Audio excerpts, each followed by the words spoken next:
कारण से दुख आते हैं? इच्छा करने के कारण से दुख आए अथवा इच्छा पूरी नहीं हुई इसलिए दुख आए? इच्छा को पूरा करने में जो कष्ट हो रहे हैं बहुत अधिक, उसके कारण से दुख आए या इच्छा के कारण से आए? लेकिन चूंकि इच्छा पीछे रहती है इसलिए हम इच्छा को ही समाप्त करना चाहते हैं। अभी जो आपके सामने चर्चा चल रही थी, हो सकता है आप में से बहुतों ने इस विषय में सोचा भी नहीं हो। यहां आपको इच्छा कम करने के लिए बताया जा रहा है या बहुत ऊंची इच्छा करने के लिए बताया जा रहा है? यदि इच्छा करने से कष्ट आते हैं तो यहां के बाद में आप और दुखी हो जाएंगे। यहां तो आपको वो इच्छा बताई गई जो ऐसा सुख तो कभी कम ना हो, और इच्छा की तो आप दुखी हो जाएंगे।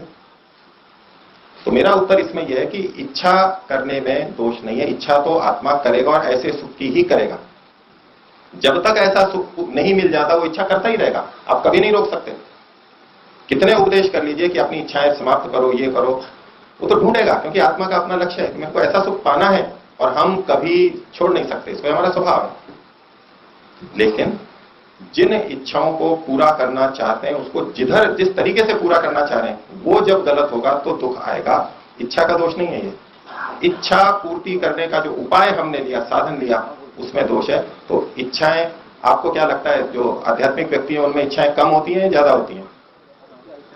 आप कहेंगे कम होती हैं कि 2 कपड़े में काम चला लेते हैं, 1 सब्जी में काम चला लेते हैं।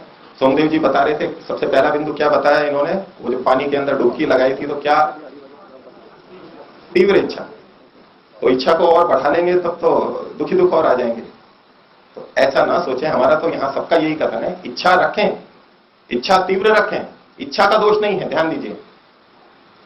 इच्छा ठीक दिशा में है या नहीं है, दोष उसका है। इसलिए इच्छा तो अवश्य करनी चाहिए। आपने इच्छा छोड़ दी, कामना छोड़ दी तो कुछ भी नहीं कर पाएंगे। एक छोटी सी गतिविधि भी बिना इच्छा के नहीं होती, आंख की पलक भी बिना इच्छा के नहीं झपकती, कुछ प्रयोजन होता है। और कामनाएं हमें रखनी है, इच्छा अवश्य रखनी है, नहीं तो मनुष्य मनुष्य नहीं रहेगा। ये स्वभाव के विपरीत है। ये धर्म को गलत ढंग से प्रस्तुत किया गया कि इच्छाएं ही समाप्त कर दो। इच्छाएं समाप्त नहीं करनी है, इच्छाओं को परिष्कृत करना है, इच्छाओं को तीव्र करना है, और जो हमारी वास्तविक इच्छा है उस तक हमें पहुंचना है।